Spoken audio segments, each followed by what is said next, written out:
Filimku waxa uu ku bilaabmayaa wiil yar oo lagu magacaabo Fasilia Saitsev oo awowgii baryay ugaarsiga, iyagoona dabin uga dhigayay faraskooda. Sidoo kale Fasilia awowgii waxa uu baryay inuu u ekaado sida dhagaxa oo kale si aanu yeyga u dareemin. Sidoo kalena xayawaanku waxay u soo dhaqaaqaan dhinaca faraska oo hadda cabsanaya. Fasilina waxaa lagu amray inuu rido xabadda si geesinimadana wiilka yar waxa uu qaataa amarka isagoona gariiraya isla markaana aan ogeyn si laxdadan muhiimka ah ay u soo saari doonto noloshiisa. Markan filimku waxa uu isku jarayaa 1942 duniduna waxa ay weli wajahaysaa argagaxa dagaalkii labaad ee adduunka. Naasiyiintuna waxa ay qabsadeen wadamadii Yurub, waxayna hadda u dhaqaaqeen dhanka dhulka saliidda ee Aasiya iyagoona sii maraya midowga Sofiyeeti. Si kastaba ha ahaatee, hal caqabad ayaa hortaagan, waana magaalada Stalingrad oo ay ilaaliyaan ciidamada casaanka oo ka tirsan askarta Ruushka. Marka dagaalka magaalada ka socda uu sii xoogaysto, waxaa la soo diray ciidan gurmad ah si ay u caawiyaan ciidanka casaanka. Askarta raacaysa tareenkan waxaa ka mid ah Fasilia oo koray isla markaana noqday shisheeyaan xirfad leh, waxaana la ogeysiiyey in la dejiyo dadka rayidka ah si askar badan boos loo siiyo. Socod gaaban kadib waxay soo gaaraan magaalada, waxa ayna raacaan doon yar si ay u gaaraan jiidda hore. Marka la eego goobta dagaalka, way iska caddahay in naasiyiintu ay ka awood roonaadeen gebi ahaan. Askarta kaydka ahna waxaa loo soo diray howlgal ismiidaamin ah. Markay ciidanku ogaadeen tan, askarta qaar ayaa isku dayay inay baxsadaan, kuwii baxsadayna waxaa tooganaya asxaabtooda. Jarmalkuna waxay tan u qaataan fursad iyo jaanis iyagoo laynaya kala bar cadowgooda ka hor inta aanay helin fursad ay isaga caabiyaan. Marka ay doonta ugu dambeyn gaadho halka ay ku xirato, askarta badbaada ayaa la isugu daraa laba, halkaas oo midkoodun uu ka helo qori. Fasilia waxa kaliya oo uu helay dhowr xabadood oo rasaas ah, waxaana loo sheegaa inuu soo boodo si uu u caawiyo saaxiibadiis. Isla markiina waxa ay kala lumeen saaxiibkii. Dariiqa kaliya oo uu ku badbaadi karo waa inuu seexdo dhulka si aan loo arkin, iyagoo arkay rajadooda guusha inay aad u yar tahay. Qaar ka mid ah askartii la socotay ayaa isku dayay inay baxsadaan, mar kalena waxaa toogta saaxiibadood. Muddo yar kadib, goobta dagaalka ayaa waxaa qariyay meydadka askarta Ruushka. Daqiiqado yar kadib, baabuur ayaa soo galay goobta murugada leh, laakiin isla markiiba waxaa ku dhacaya taangi. Komishineer Danilov oo ka tirsanaa ciidamada Ruushka ayaa ka boodayay gaarigii burburay oona ku dhex dhuumanaya meydadka, isagoona iska dhigayay inuu dhintay, wuxuuna celiyaa neefta. Markii ay Jarmalku soo dhawaadeen oo ayna bilaabeen inay toogtaan askarta, iyagoo hubinayana in midkoodna u nool yahay, Danilov si uunba uga badbaaday weerarka, wuxuuna sugayaa inta ay ka jeensanayaan si uu u qaato qoriga askari dhintay oo ka agdhowaa. Markii uu ogaado in qorigu yahay bilaa rasaas, waxa u yimaada Fasili oo isagana iska dhigayay inuu dhintay, waxa uuna ku wareejiyay qaybtiisa rasaasta uuna sheegay inuu toogto marka qarax dhaco si aan loo ogaan. Si kastaba ha ahaatee, Danilov waa uu ka warwareegaa, sababtuna ma lahan xirfad toogasho. Sidaa darteed waxa uu dhiibay qoriga Fasili. Imaatinka gaariga labaadna waxaa bilaabmay qaraxa. Fasilina waxa uu kaga yaabsaday guddoomiyaha xirfadiisa, isagoo laayayna dhammaan toogtayaasha cadowga. Aad ayuuna ula dhacay. Markii ay soo gaaraan xarunta dhexe, kadib markii la soo badbaadiyey, waxa uu qoraa waraaqado yaryar isagoo ku faafinaya waxqabadka Fasili. Saraakiisha sare ee ciidanka casaanku waxay garowsan yihiin in difaacoodu yahay daciif, sababtuna waa askartoodu ma rabaan inay naftooda u huraan waddankooda. Tani waxay keenaysaa in ciidamada Sofiyeeti ay daciifaan. Sidaa darteed, guddoomiye Nikita Khrushchev waxa uu ku tallaabsaday inuu dib u dhiso nidaamka difaaca, waxa uuna ka codsaday ku-xigeenadiisa inay dib u qiimeeyaan xaaladooda. Laakiin waxa kaliya uu helo waa isla xaaladihii hore, ilaa Danilov uu soo jeediyo inay rajo ka keenaan oo ay soo bandhigaan geesi qof waliba uu ku haminayo inuu difaaco dalkooda. Waa lala yaabay. Khrushchevna waxa uu weydiiyey in guddoomiyaha uu sidaas samayn karo. Kadib Danilov ayaa xusaya Fasili, waxaana fasax loo siiyey inuu ku daabaco wargeyska milatariga sheekadiisa geesinimada leh. Isla markiibana xirfadaha Fasili waa la aqoonsaday, waxaana loo wareejiyey qaybta shiishahanada. Wax yar kadib, sheekada falkiisii geesinimada lahaa waxay gaartaa gebi ahaanba dalka, waxayna taasi ka dhigaysaa hormuudka ciidamada Ruushka isagoona noqday waxa ugu hadal haynta badan. Sidaa darteed, toogtaha Ruushka wuxuu caqabad weyn ku yahay Jarmalka, waxayna isku howleen inay keenaan Major Koenig oo ahaa xiddig caana iyo madaxa dugsiga toogashada ciidanka Jarmalka si uu u dilo Fasilia. Maalin maalmaha ka mid ah, Fasili oo ku jira howlgal, waxa uu la kulmayaa wiil dhalinyaro ah oo lagu magacaabo Saja, kaasoo isagoo la dhacsan sida dadka kale. Wiilka yar ayaa ku casuumaya gurigiisa. Danilovna waxa uu warqado uga wadaa taageerayaashiisa, waana inuu u jawaabo. In yar kadib, haweeney lagu magacaabo Tanya ayaa soo galaysa guriga, waana askariyad ka tirsan maleeshiyada deegaanka. Fasili waxa uu xasuustay inuu ku arkay iyadoo saaran tareenka markii uu socday magaalada Stalingrad, waxa uuna rajaynayaa inay iyadana xasuusato. Si kastaba ha ahaatee, waa uu niyad jabay keliya markii ay u aqoonsatay geesiga dagaalka. Markay kooxdu sheekaysanayso, way iska caddahay in Danilov iyo Vasily labaduba ay xiiseeyeen Tanya. Danilovna wuxuu xataa shaqo ka siiyaa xarunta dhexe si ay u fasirto xogaha Jarmalka, iyadoona si fiican u taqaanay Jarmalka. Inkastoo ay ka labalabeyso, Tanya waxay qabataa shaqada kadib markii ay ogaatay inay sidaas ku badbaadin karto askar badan. Maalinkii xigtay, Vasily waxaa la geeyay bakhaar hubaaxeed hore, halkaasoo shiishahan cadowgahay uu dhibaato ugu geystay ciidankii Sofiyeetka. Markii uu meesha gaaray, waxa uu arkay hadh daaqadda hoosteeda, kadibna uu toogtaa. Isagoo oo ku kalsoon xirfadiisa,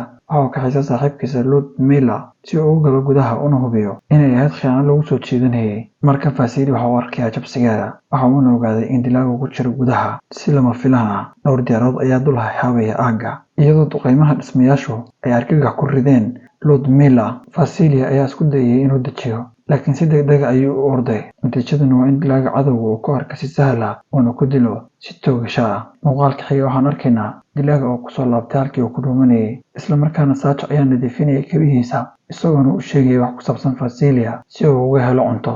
Kadib markii ay wadaan ciidanka cas, ujeedka Koenig waxay shaqaaleysayaan Kulikov oo ahaa ardayga hore ee Koenig si uu caawiyo Vasily. Markan Vasily, Kulikov iyo Volodya oo xubin ka ah koox shisheeye ah waxay galeen dhisme dayacan, waxayna arkayeen wax loo ekaysiiyey shishahan cadowga ah, iyagoona u malaynaya inay dabin tahay, wayna aaminsanaayeen midaas. Intii ay u guurayeen meel kale, cadowga ayaa ku furaya rasaas, laakiin nasiibana waxay maareeyeen inay gaaraan meesha nabdoon iyagoo waxba gaarin. Kadib markii ay arkeen cadowgooda, waxay damceen inay casheeyaan. Volodya ayaana u ordaya si uu u soo helo maraqa oo uu kaga soo tagay qolkii. Intii uu sii socdayna waxaa qabtay cadowga. Markii uu diidayna inuu sheego halka uu ku sugan yahay Vasily, waxaa loogu labisaa dharka Jarmalka waana la soo diraa. Kadib Kulikov ayaa tooganaya, isagoona si ula kaca u muujinaya meesha ay ku sugan yihiin. Kadib koofiyadiisa ayuu kor u qaadaya si uu u toogto Koenig oo uuna u muujiyo meesha uu ku sugan yahay. Si kastaba ha ahaatee, Koenig waa uu fahmay shaqolka, iyagana waxay ku qasbanaayeen inay si degdeg ah u guuraan. Isla marka ay guurayeenna, Koenig waxa uu dilay Kulikov, waxa uuna wiiqay awoodda Vasily, inkastoo ay sababtay dhowr dhimasho. Khrushchev waxa uu ku cadaadiyaa Danilov inuu sii wado weerarka toogashada ah. Intaa waxaa dheer, Tanya waxay ka codsatay inuu dib ugu wareejiyo maleeshiyada markii uu Vasily soo laabto isagoo niyad jabsan. Danilov ayaa u ballan qaadaya inuu heli doono Koenig, waxa uuna ka codsaday sidoo kale inuu ka joojiyo bixitaanka Tanya. Markan Vasily wuxuu isku dayayaa inuu ku qanciyo joogitaanka. Markii uu ogaadana in waalidkeed ka mid ahaayeen maxaabiistii ay Jarmalku dileen, sababtaasna ay doonaysaa inay ugu biirto maleeshiyada oo ayna dagaalanto. Vasily hadda waa u fahmay doorashooyinkeeda, waxa uuna siiyay qorigii Kulikov si uu u taageero go'aankeeda. Meel qarsoodiyana, Koenig waxaa kabtiisa nadiifinaya Sacha, isagoo mar kale wax ka weydiinaya halka uu ku sugan yahay Vasily. Maalintii xigtay, waxa uu ku sugan yahay Vasily halkii uu u tilmaamay Sacha, isagoo aad u xamaasadaysan. Muddo kadib, Vasily iyo saaxiibkiis waxay si qarsoodi u soo mareen tuubooyinka. Koenig ayaa markiiba ka war helay joogitaankooda, isku dayayna inuu toogto, taasoo keentay in Vasily tuuro qorigiisa uuna ku dhuunto dhagax gadaashiis. Waxa uuna ku qasbayaa saaxiibkiis inuu ku laabto xarunta, waayo waxa uu ka dhaawacan yahay gacanta. Isla marka uu laabtana, Tanya iyo Danilov waxay ogaadeen xaaladda. Tanya ayaana aadaysa si ay u badbaadiso Vasily iyadoo aan ka labalabeen. Halkan dhammaadka tuubada, Vasily waxa uu ku dadaalayaa inuu soo jiito qorigiisa isagoo kaashanaya xarig iyo mindi, laakiin Koenig wax fursad ama siiyo. Isla markaa, bam ayaa ruxaya dhismaha oo dhan. Jajabka muraayad yar ayaana ka muuqanaya meel walba, taas oo Koenig uu si cad ugu arki karo Vasily. Kadib Tanya waxay kasoo galaysaa tuubada, Vasily ayaana u sheegaya inay dib u joogto. Waxa uuna muraayadda ka tusayaa halka uu joogo Koenig, isagoo ku amraya inay ilis noqod ku samayso jab kale oo muraayad ah. Si fiican ayayna u qabataa hawsheeda, iyadoo ilbiriqsiya indha tirtay cadowga. Vasily waxa uu helay markan fursad uu ku qaato hubkiisa, isagoo awooday inuu toogto gacanta Koenig ka hor inta aanay labada dhinac kala laaban. Habeenkaasna Vasily iyo Tanya waxay ula dabaaldegeen guushiga ee saaxiibada kale. Maalinta xigta, Vasily ayaa u sheegay Danilov inuu doonayo inuu noqdo askari caadi ah, sababtoo ah Koenig iyo jagada geesiga dagaalka labadaba waa ay cusleeyeen. Laakiin Danilov kama uusan yeelin, waxa uuna u sheegay inuu adeegsaday Sacha isagoo la shaqaynaya habalba wajiilnimo ah. Hadda waxay garanayaan goobta saxda ee Koenig uu joogo. Vasilyna waxaa loo xilsaaray howlgalkii ugu dambeeyay. Muuqaalka xiga waxaan arkaynaa isagoo ku dhex jira meydad oo sidii awgii baray iska dhigaya midaan dhaqdhaqaaq lahayn, waxaana indhihiisa ka muuqday isla muuqii maalintii uu baranayay ugaarsiga isagoo sugaya Koenig. Ugu dambeyntiina sugitaan dheer kadib waa uu yara gamay, qorigiisana waxaa xaday oo beleeliqaystay askari Jarmal ah. Markan Jarmalku waxa uu diiwaan geliyay dhimashada Vasily, waxa uuna qorsheynayaa inuu gurigiisa u diro Koenig maadaama barobagandada Sofiyeedku ay yeelan doonto faa'iido haddii isaga la dilo. Intaa kadib, Koenig waxa uu boqolkiiba boqol hubaa in Fasilia uu weli nool yahay. Intaa kadib, sidoo kale xarunta dhexe waxa ay ku dhawaaqday dhimashada Fasilia iyadoona laga maqlayay codbaahiyeyaasha. Ciidankana waxay gelinaysaa khalkhal. Dhanka kale, isku day lagu doonayo in lagu qabto Fasilia, Koenig waxa uu markan u sheegayaa Sacha goobtiisa xigta, isagoona aaminsanaa inuu u sheegi doono cadowgiisa Fasilia. Dhanka kale, isagoona ka warqabin soo noqoshada Fasilia, Danilov waxa uu bilaabay qorista dhimashadiisa. Kadib markii uu soo muuqdayna qof walba waa uu yaabay. Sacha ayaana u sheegay Fasilia in Tanya ay aaday saldhigga si ay keligeed isugu daydo inay disho Koenig. Fasilia iyo Danilov ayaana u soo baxaya si ay u soo badbaadiyaan iyada. Nasiib wanaagooda, durba waxay helayaan iyadoo bad qabta. Markan Tanya waxay ku faraxsan tahay inay aragto Fasilia isagoo bad qaba si ay wax u dhex maraan labadooda.